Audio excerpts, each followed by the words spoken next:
شروع اللہ کے نام سے جو سب پر مہربان ہے، بہت مہربان ہے۔ اے چادر میں لپٹنے والے، رات کا تھوڑا حصہ چھوڑ کر باقی رات میں عبادت کے لیے کھڑے ہو جایا کرو۔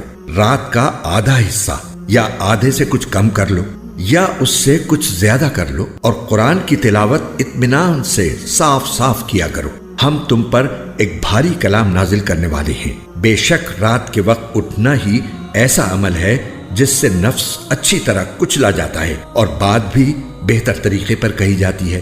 دن میں تو تم لمبی مصروفیت میں رواں دواں رہتے ہو اور اپنے پروردگار کے نام کا ذکر کرو اور سب سے الگ ہو کر پورے کے پورے اسی کے ہو رہو۔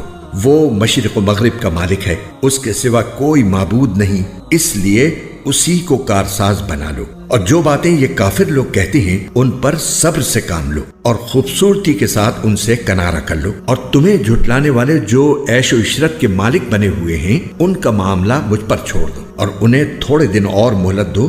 یقین جانو ہمارے پاس بڑی سخت بیڑیاں ہیں اور دہکتی ہوئی آگ ہے اور گلے میں پھنس جانے والا کھانا ہے اور دکھ دینے والا عذاب ہے۔ اس دن جب زمین اور پہاڑ لرز اٹھیں گے اور سارے پہاڑ ریت کے بکھرے ہوئے تودے بن کر رہ جائیں گے۔ جھٹلانے والوں، یقین جانو ہم نے تمہارے پاس تم پر گواہ بننے والا ایک رسول اسی طرح بھیجا ہے جیسے ہم نے فرعون کے پاس ایک رسول بھیجا تھا۔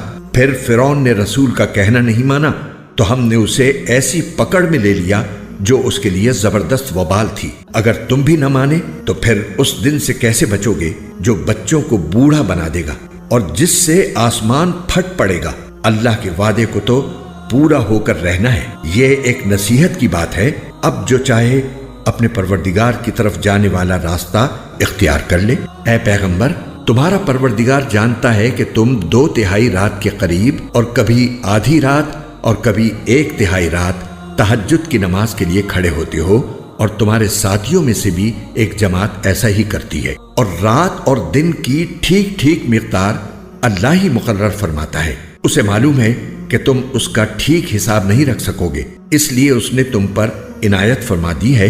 اب تم اتنا قرآن پڑھ لیا کرو جتنا آسان ہو۔ اللہ کو علم ہے کہ تم میں کچھ لوگ بیمار ہوں گے اور کچھ دوسرے ایسے ہوں گے جو اللہ کا فضل تلاش کرنے کے لیے زمین میں سفر کر رہے ہوں گے، اور کچھ ایسے جو اللہ کے راستے میں جنگ کر رہے ہوں گے۔